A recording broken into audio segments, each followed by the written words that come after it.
नमस्कार दोस्तों, आप सभी का स्वागत है आपके अपने यूट्यूब चैनल तैयारी सक्सेस की में। दोस्तों, इस वीडियो में हम लोग बात करेंगे Kolhan university Chaibasa MA history third semester group C के डीएससी पेपर 1 का ऑब्जेक्टिव सवाल।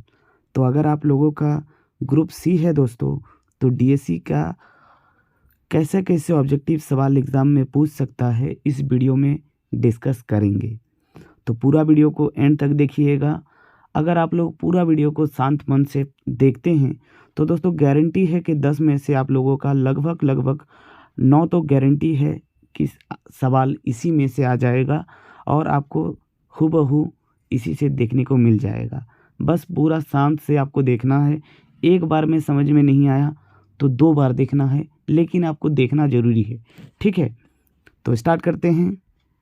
पहला टॉपिक समझते हैं, पलासी का युद्ध। ये आपके सिलेबस में है, आपको पढ़ना भी है, लॉन्ग क्वेश्चन में के लिए भी इम्पोर्टेंट है। इसका लिंक मैं डिस्क्रिप्शन में दे दूंगा, आप लोग वहाँ से पढ़ लीजिएगा।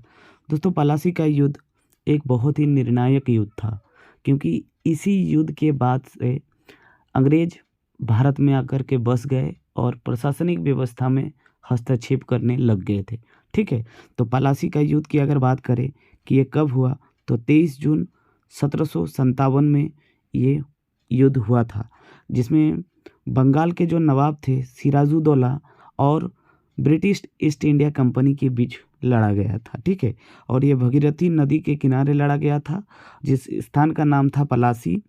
और दोस्तों, ये जो युद्ध था पलासी युद्ध में बंगाल के नवाब का हारने का जो मेन कारण था, उसका जो सेनापति था ना, मीर जाफ़र, उसका विश्वासघात करना था। क्योंकि ये जो मीर जाफ़र था वो अंग्रेज़ों के साथ मिल जाते हैं और खुद नवाब बनने के लिए मतलब विश्वासघात करते हैं, और पलासी की युद्ध दोस्तों बंगाल के नवाब हार जाते हैं। तो आपको याद रखना है ये जो पलासी का युद्ध कब हुआ था, किनके बीच हुआ था, और उनके सेनापति का भी नाम याद रखिएगा। ठीक है, नेक्स्ट दोस्तों बात करें बक्सर का युद्ध।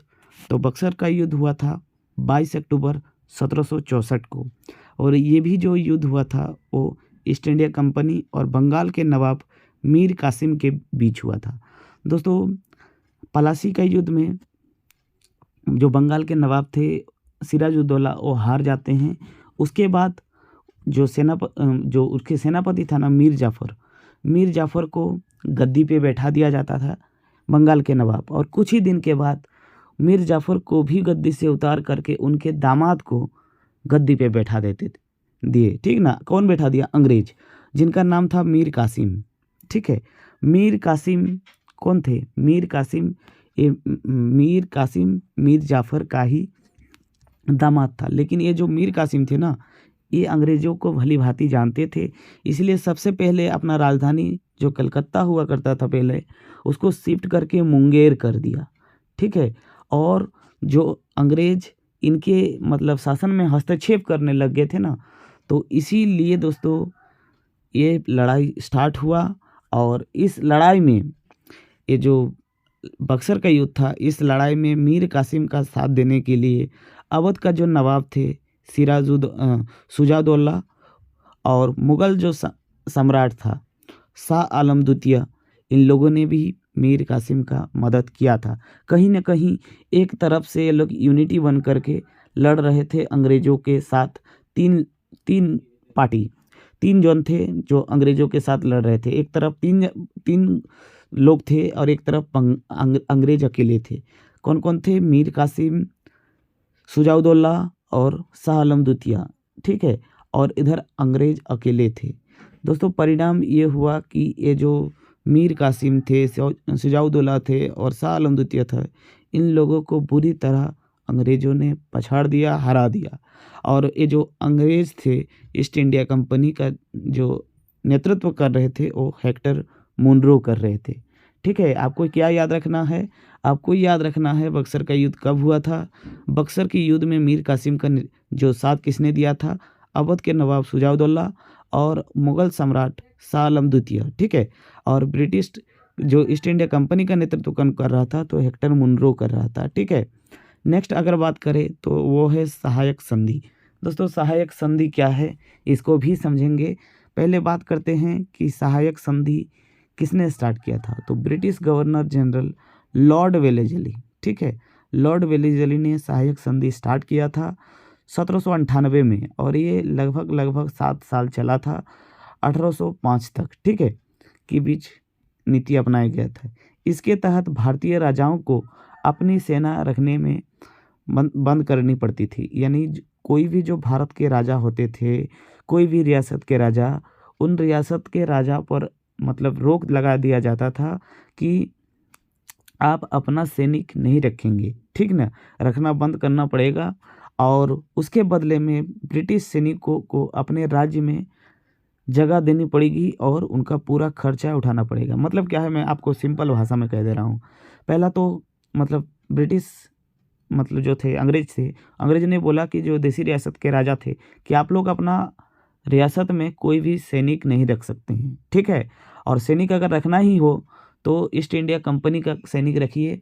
आप लोगों को क्या चाहिए, आप लोगों को तो चाहिए कि अगर कोई भी मतलब हमला होता है ना तो रक्षा करना, तो हम लोग तो करेंगे, वही है, बदले में आप उन लोगों का भरण पोषण खर्चा पानी उठाइए।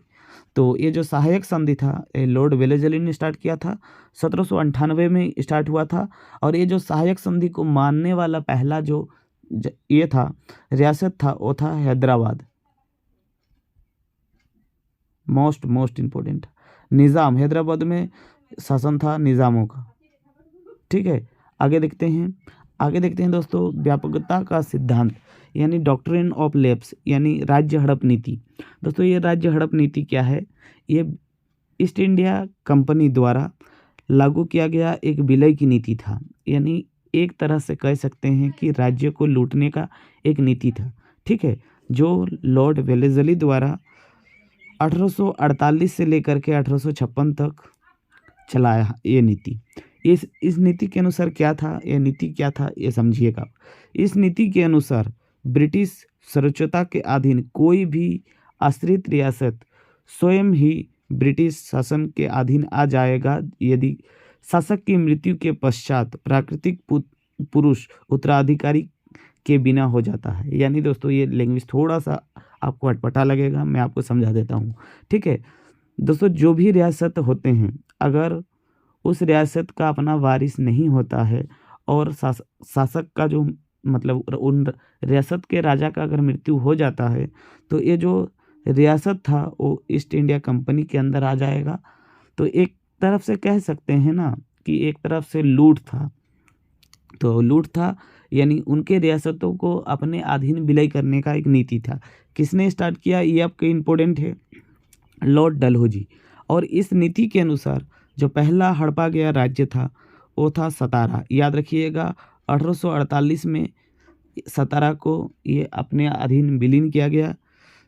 जैतपुर को 48 में, संबलपुर को ये 1850 में, बाकी याद मत रखिएगा, झांसी को याद रखिएगा, ठीक है, झांसी इम्पोर्टेंट है, ये हो जाएगा आपका 56, ठीक है, मैं यहाँ पर लिख देता हूँ 1856 को झांसी को ये मतलब अपने अधीन मिलाया दिया था, ठीक है।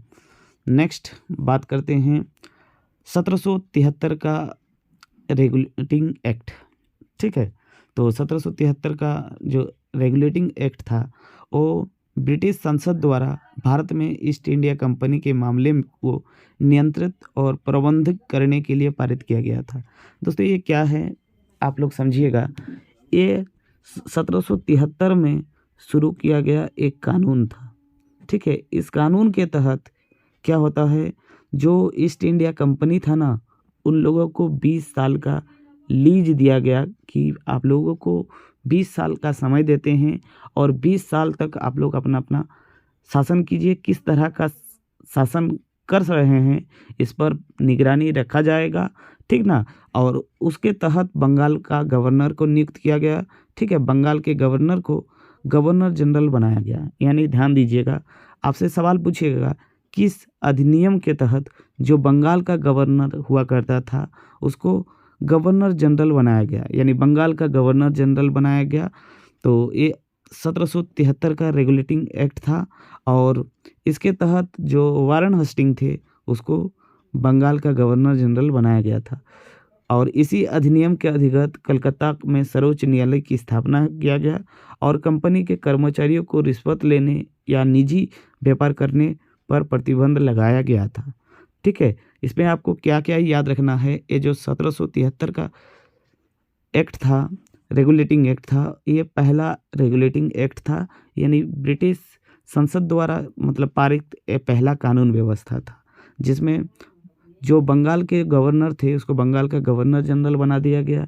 कलकत्ता में हाई कोर्ट की स्थापना किया गया और ब्रिटिश जो ईस्ट इंडिया कंपनी था ना उसको 20 साल का लीज दिया गया कि 20 साल में आप लोग देखिए कि क्या कर सकते हैं और उसी आधार पर आपको यह होगा। नेक्स्ट है 1784 का पिट्स इंडिया एक्ट। ठीक है, पिट्स इंडिया एक्ट ब्रिटिश संसद द्वारा प्रधानमंत्री विलियम पिट द यंगर के नेतृत्व में पारित किया गया ताकि 1773 का रेगुलेटिंग एक्ट की खामियों को दूर किया जाए।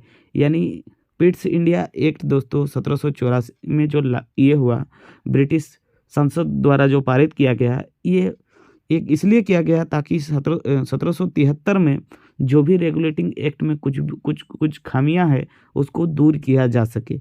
ठीक है, और इसने नियंत्रण को दोहराई प्रणाली स्थापित किया और ईस्ट इंडिया कंपनी के शासन पर सर्वोच्च अधिकार प्रदान किया। ठीक है, नेक्स्ट है मार्ले मिंटो सुधार। आपसे परीक्षा में डायरेक्ट यही पूछेगा मार्ले मिंटो सुधार कब हुआ था, तो 1909 में हुआ था मार्ले मिंटो सुधार। और सेम दोस्तों और एक है मॉन्टेग्यू चेम्सफोर्ड सुधार, तो मॉन्टेग्यू चेम्सफोर्ड सुधार हो जाएगा 1919। ठीक है, ये दोस्तों दो जो नाम होते हैं ना, देखिए यहाँ पर ध्यान दीजिए, तो जिसे मार्ले मिंटो सुधार 1919 के भारत परिषद अधिनियम का दूसरा नाम है। इसे उस समय के लॉर्ड मार्ले, इंग्लैंड के सर्वोच्च सचिव और भारत के जो ये थे लॉर्ड मिंटो वायसरॉय, यानी जो भारत के एक पोस्ट बनाया गया था। ध्यान से समझिए, आपको कंफ्यूज नहीं करना है मुझे। ठीक है दोस्तों, ये जो 1909 का जो मार्ले मिंटो सुधार है, इनमें जो दो टर्म है, एक है मार्ले एक है मिंटो। ये मार्ले कौन था? मार्ले था इंग्लैंड में एक पोस्ट बनाया गया था, वो था भारत का राज्य सचिव यानी सेक्रेटरी ऑफ स्टेट, तो उसके नाम से होता था मार्ले।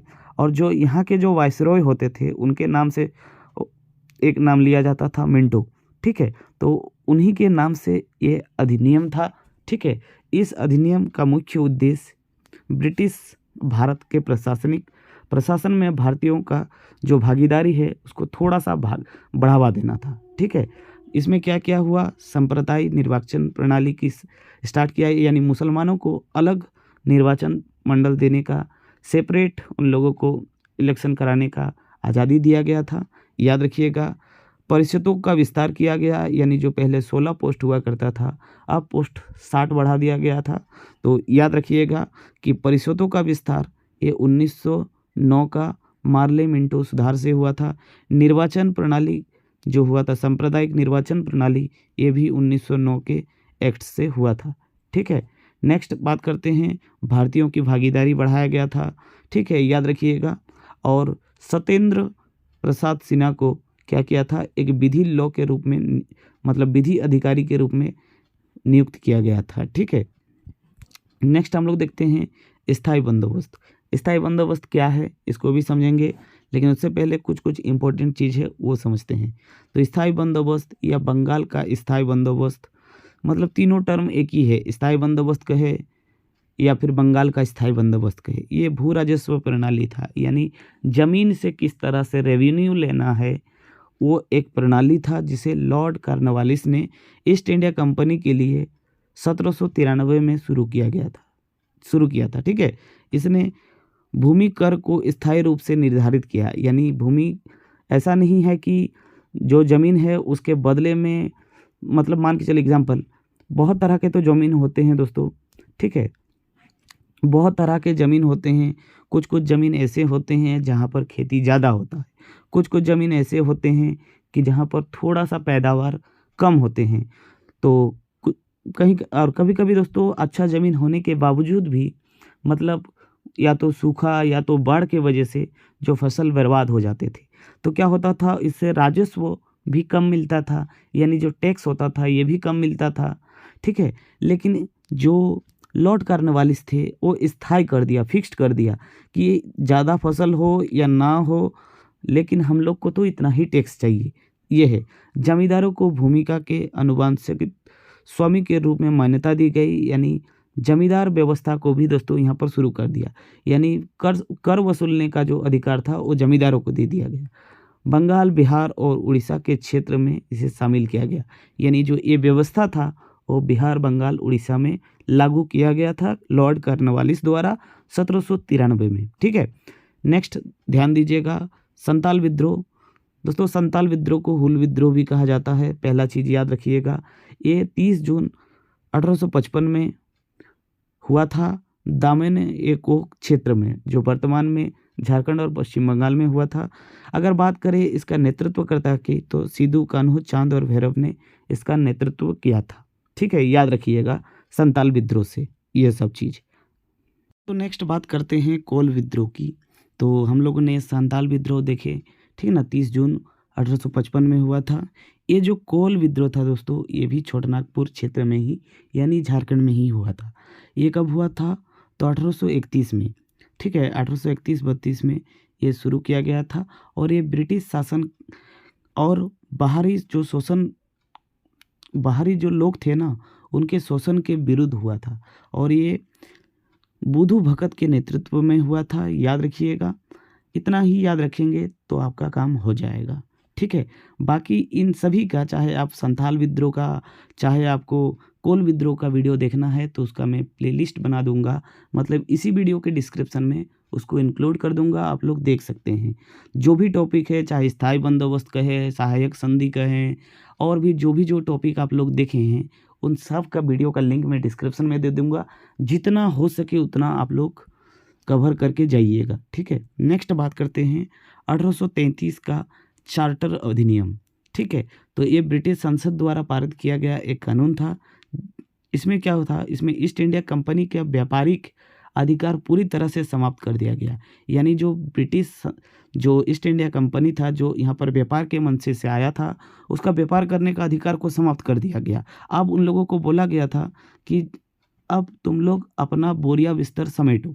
बस वही बात है कि अब धीरे धीरे दोस्तों, इसी टाइम से कहा जा सकता है कि इसी टाइम से ही, मतलब जो ईस्ट इंडिया कंपनी था ना, कंपनी को एक मतलब हिंट्स दे दिया गया कि अब जो शासन है वो ईस्ट इंडिया कंपनी नहीं बल्कि ब्रिटिश के महारानी करेगी। लेकिन जो बाद में हम लोग को 1858 में मतलब देखा गया, लेकिन ये अधिनियम से ही थोड़ा बहुत मालूम हो गया था, क्योंकि जो ईस्ट इंडिया कंपनी था ना, उसको जो व्यापार करने के लिए आया था, उनका व्यापार का अधिकार ही छीन लिया गया। अब जो भी कुछ करना है तो वो मतलब ब्रिटिश जो ये था ना, मतलब महारानी के अंडर में रह करके कीजिए। ठीक है, और बंगाल के गवर्नर जनरल को भारत का गवर्नर जनरल बनाया गया, ये सबसे इम्पोर्टेंट है। और पहले जो गवर्नर जनरल हुए, भारत के पहले गवर्नर जनरल, वो लॉर्ड विलियम बेंटिक हुए थे। याद रखिएगा, मोस्ट इम्पोर्टेंट। नेक्स्ट दोस्तों 1857 की क्रांति, मैं लिख करके देता हूं दोस्तों, एक सवाल आपको लॉन्ग टाइप 1857 की क्रांति से पूछेगा, और ये भी मैं आप लोगों को पढ़ा दिया हूं, लिंक डिस्क्रिप्शन में दे दूंगा। अब मत बोलिएगा मैसेज करके कि एक जन को मैं पर्सनली मतलब लिंक शेयर नहीं कर सकता।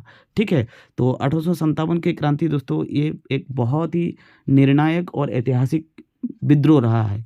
इसे भारत का प्रथम स्वतंत्रता संग्राम भी कहा जाता है, जिसके शुरुआत दोस्तों ये 10 मई 1857 में हुआ था। ठीक है, और ये पहला कहाँ हुआ, ये 57 मतलब जो ये 1857 का जो क्रांति है, इसका शुरुआत मेरठ में हुआ था 10 मई 1857 को, और ये फिर कई सारे इलाकों में फैल गया, ये आपको याद रखना है। ठीक है, लेकिन परीक्षा के दृष्टिकोण से आपको याद रखना है कि तत्कालीन कारण क्या था। तो चर्बी वाले कारतूस का प्रयोग, इनफील्ड राइफल में गाय और सुअर के चर्बी वाले कारतूस का प्रयोग किया गया, जिससे लोगों का धार्मिक भावनाओं को ठेस पहुंचा और लोगों ने क्रांति कर दिया। राजनीतिक कारण क्या था? राजनीतिक कारण था दोस्तों, ये जो लॉर्ड डलहौजी का जो हड़प नीति था ना, जिसके वजह से बहुत सारे जो रियासत के शासक थे, उनका जमीन जायदाद सब जा रहे थे। ठीक है, आर्थिक शोषण भी हो रहा था, जैसे स्थायी बंदोबस्त, महलवाड़ी व्यवस्था, बहुत सारी व्यवस्था लागू किया गया था, जिससे जो बीच में जो बिचौलिए थे ना जमींदार, वो लोग बहुत भारी शोषण कर रहे थे। नेक्स्ट था एक सामाजिक कारण क्या था, उन भारतीय परंपरा और धर्म में जो अंग्रेज़ों का दाखिला था, यानी जो भी भारतीय परंपरा और जो धर्म था उन लोगों के विरुद्ध काम कर रहे थे कौन, ईस्ट इंडिया कंपनी, ब्रिटिश सरकार। ठीक है, अब दोस्तों याद रखना है ये सारे चीज़ को। आपसे एग्जाम में पूछेगा बिहार का नेतृत्व किसने किया, तो कुंवर सिंह। झांसी का नेतृत्व रानी लक्ष्मीबाई। कानपुर का नेतृत्व नाना साहब और तात्या टोपे। दिल्ली का नेतृत्व बहादुर शाह जफर और जनरल वक्त खान ने। जो लखनऊ का नेतृत्व किया था बेगम हजरत महल ने। और बैरकपुर का नेतृत्व किया था मंगल पांडे ने। और दोस्तों ये मंगल पांडे 1857 में पहला शहीद हुए थे, जो जिनको फांसी दिया गया था। ठीक है, नेक्स्ट बात करते हैं भारत में पहला पेंटिंग प्रेस। दोस्तों भारत में पहला पेंटिंग प्रेस 1556 में गोवा में लगाया गया था, सेंट पॉल चर्च कॉलेज में। ठीक है, और ये पुर्तगालियों द्वारा स्थापित किया गया था। यानी भारत में पेंटिंग प्रेस, यानी जो भी पेंटिंग प्रेस हुआ था वो सब छपाई खाना वो स्टार्ट किया था पुर्तगालियों द्वारा। और कहाँ लगाया गया था, पुर्तगाल में लगाया गया था। और अगर दोस्तों बात करें क्यों लगाया गया था, तो ईसाई धर्म के प्रचार प्रसार के लिए ही लगाया गया था। ज़्यादा से ज़्यादा धार्मिक पुस्तक छापना था, पोस्टर छापना था और उन सबको मतलब प्रचार करना था। ठीक है, तो भारत में पेंटिंग प्रेस 1556 में लगाया गया था, गोवा में सेंट पॉल कॉलेज में लगाया गया था और ये पुर्तगालियों द्वारा लगाया गया था। सवाल आपसे दोस्तों यहाँ पर पूछेगा भारत का पहला समाचार पत्र, तो ये बंगाल गजट। उम्मीद करता हूँ कि आप लोग मतलब पहली बार नहीं सुन रहे होंगे, ये आप लोग 6 सेमेस्टर में पढ़े हैं बीए में। ठीक है, 6 सेमेस्टर में या फिर 5th सेमेस्टर में पढ़े होंगे बंगाल गजट। तो बंगाल गजट भारत का पहला समाचार पत्र था।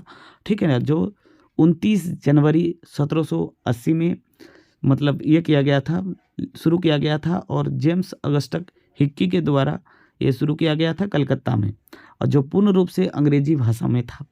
क्या क्या याद रखना है, तो भारत का पहला समाचार पत्र बंगाल गजट किसने शुरू किया था, तो जेम्स अगस्टस हिक्की द्वारा शुरू किया गया था। कब किया गया था, तो 29 जनवरी 1780 में, जो बंगाल में हुआ था और अंग्रेजी भाषा में था। ठीक है, और इसी को हिक्की गजट भी कहा जाता है, याद रखना है। नेक्स्ट और अंतिम सवाल है दोस्तों कि भारत का पहला हिंदी समाचार पत्र कौन सा है, तो उद्दंड मार्कंड। ठीक है, उद्दंड मार्दंड जो समाचार पत्र है ये पंडित युगल किशोर शुक्ला द्वारा स्टार्ट किया गया था कलकत्ता में ही, और 30 मई 1826 को ये शुरू किया गया था। ठीक है, तो इतना आपको याद रखना है। ठीक है, और इसी से आपको सवाल एग्ज़ाम में मिल जाएगा। तो जितना हो सके उतना पूरा वीडियो को देखिए और ज़्यादा से ज़्यादा इस वीडियो को लाइक कीजिए और अपने दोस्तों के साथ शेयर कीजिए। मिलते हैं नेक्स्ट वीडियो में, तब तक के लिए जय हिंद।